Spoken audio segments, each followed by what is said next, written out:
49 में से सिर्फ 9 केसेस प्राइवेट हॉस्पिटल को गए हैं, वो भी हमको डिटेल में अभी देखना है। बाकी 50 जो हैं यहाँ से ज़्यादा फैसिलिटी ब्रिम्स में होने की वजह से 50 केसेस वहाँ पे रेफ़र किया है, जो भी एक सरकारी हॉस्पिटल है। तो बसव कल्याण तालೂಕಾಗೆ ವಿಸಿಟ್ ಮಾಡೋಕ್ಕೆ ಬಂದಿದ್ದೀವಿ। ಇಲ್ಲಿ ಬಂದ ನಂತರ ನಾವು KKRDB ಅಡಿಯಲ್ಲಿ ಯಾವ ಡೆವಲಪ್ಮೆಂಟ್ ವರ್ಕ್ಸ್ ನಡೀತಾ ಇದೆ ಅಂತ ಅದನ್ನು ನಾನು ಮತ್ತು CEO ಜಂಟಿಯಾಗಿ ಇನ್ಸ್ಪೆಕ್ಷನ್ ಮಾಡಿದ್ದೀವಿ। ರಾಜೇಶ್ವರ್ ಅಲ್ಲಿ ಮೂರು ಅಂಗನವಾಡಿ ಸೆಂಟರ್ ನಾವು ನೋಡಿದ್ದೀವಿ। ಒಂದು ನಬಾರ್ಡ್ ಮತ್ತು ನರೇಗಾ ಕನ್ವರ್ಜೆನ್ಸ್ನಲ್ಲಿ ಇತ್ತು, ಬಾಕಿ 2 KKRDB ಅಡಿಯಲ್ಲಿ। ಅದ್ರ ಜೊತೆಗೆ ವಸತಿ ಶಾಲೆ ಸೇಮ್ BR ಅಂಬೇಡ್ಕರ್ ವಸತಿ ಶಾಲೆ ಕನ್ಸ್ಟ್ರಕ್ಷನ್ ಆಗ್ತಾ ಇದೆ, ಅದನ್ನು ನೋಡಿದ್ದೀವಿ ನಾವು ಮೇಗಾ KKRDBಯಲ್ಲಿ ಮೇಗಾ ಆ್ಯಕ್ಷನ್ ಪ್ಲ್ಯಾನ್ ಅಡಿಯಲ್ಲಿ। ಅದ್ರ ಜೊತೆಗೆ ಅಲ್ಲಿ ಸ್ಕೂಲ್ ಒಂದು ಇತ್ತು, ಸ್ಕೂಲ್ ಕೂಡ ನಾವು ವಿಸಿಟ್ ಮಾಡಿದ್ದೀವಿ, ಅಲ್ಲಿ ಮಕ್ಕಳ ಜೊತೆಗೆ ಕೂಡ ಇಂಟರ್ಯಾಕ್ಷನ್ ಮಾಡೀವಿ।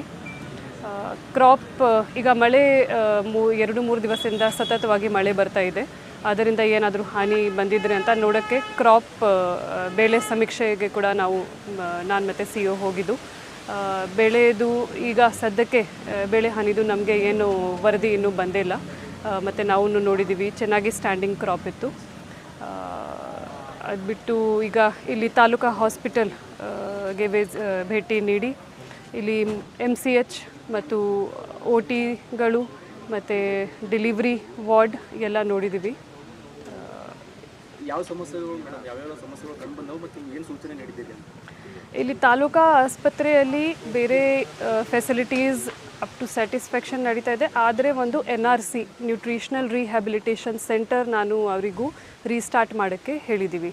ಅಲ್ಲಿ ಯಾರೊಬ್ಬ ಸ್ಯಾಮ್ ಮತ್ತು ಮ್ಯಾಮ್ ಮಕ್ಕಳು ಇರ್ತಾರೆ, ಸಿವಿಯರ್ಲಿ ಅಕ್ಯೂಟ್ಲಿ ಮಾಲ್ನರಿಷ್ಡ್ ಮತ್ತು ಮಾಡ್ರೇಟ್ಲಿ ಅಕ್ಯೂಟ್ಲಿ ಮಾಲ್ನರಿಷ್ಡ್ ಮಕ್ಕಳು ಯಾರು ಇರ್ತಾರೆ ಅವರಿಗೂ ಇಲ್ಲೇ ಕರ್ಕೊಂಡ್ಬಂದು 14 ದಿವಸ ತನಕ ಪೌಷ್ಟಿಕ ಆಹಾರ ಕೊಟ್ಟು ಎಷ್ಟು ನಮಗೆ ಸಾಧ್ಯ ಆಗುತ್ತೆ ಅವರ ಪೌಷ್ಟಿಕತೆ ಇಂಪ್ರೂವ್ ಮಾಡೋಕ್ಕೆ ಆ ಕೆಲಸ ಇಲ್ಲಿ ನಡೆಯುತ್ತೆ। ಸೊ ಅದನ್ನು ರೀಸ್ಟಾರ್ಟ್ ಮಾಡೋಕ್ಕೆ ನಾವು ಇಲ್ಲಿ ಹೇಳಿದ್ದೀವಿ।